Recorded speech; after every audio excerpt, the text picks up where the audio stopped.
Hey Void, how you doing? 2 days in a row. Not bad, huh? Okay, continuing through the backlog. So, um, this is a odd one, so I'm not even sure how to preface this. Um, Princess Tutu, a 2002 anime that's really almost beyond description. Um, so it's obviously a ballet-based anime that's sort of magical girl, sort of surreal fairy tale.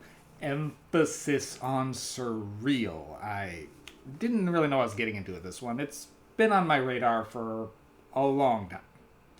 But other than a few clips and a AMV I used to watch, I knew really nothing about it. So, finally got the whole thing and sat down to it, and I don't know what I was expecting, but it wasn't this. Okay, so it's set in a town where stories essentially are coming to life. Most people there don't realize that this is what's going on, but it is. Our main character, which is subtitled very strangely, her name is Ahiru, which literally translates to duck, so the subtitles call her Duck. Anyway, Ahiru is a duck who has essentially accepted a magical necklace which will turn her into a human. Unless she does something duck-like, in which case she turns back into a duck until she gets wet. However, she's also got the power to turn into Princess Tutu under certain circumstances to essentially fulfill her destiny. So, I guess I'll just describe the players, because that really helps with this. What her destiny is helping return the shattered heart to Mitho, essentially a prince from a story who, in order to seal a raven away, pretty much stabbed himself in the heart and locked the raven away doing that. But doing so, his heart was shattered into many pieces, and now he's got no emotion, no will, just blindly sits there and does whatever people prompt him to do without any real opinion on the matter. She keeps finding fragments of his heart that are pretty much running wild and are returning them to him. However, this is a little to the annoyance of the person who's trying to keep him just the way he is and protect him, the knight from the tale, Fakir. And there's also then Rue, who is essentially seems to be in love with Mitho, though she also seems to have her own dark secrets and seems to be tied to the raven.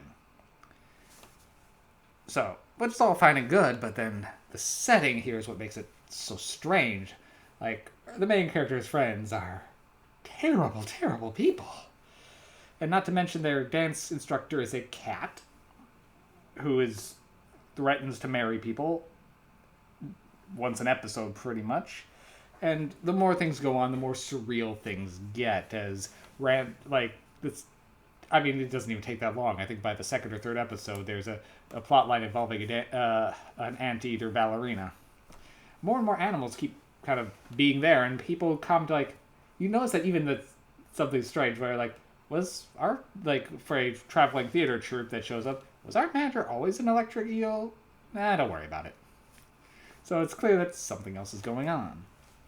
Now, pulling some of the strings behind the scenes is Drosselmeyer, the person who authored most of the stories that are now coming to life and running haywire.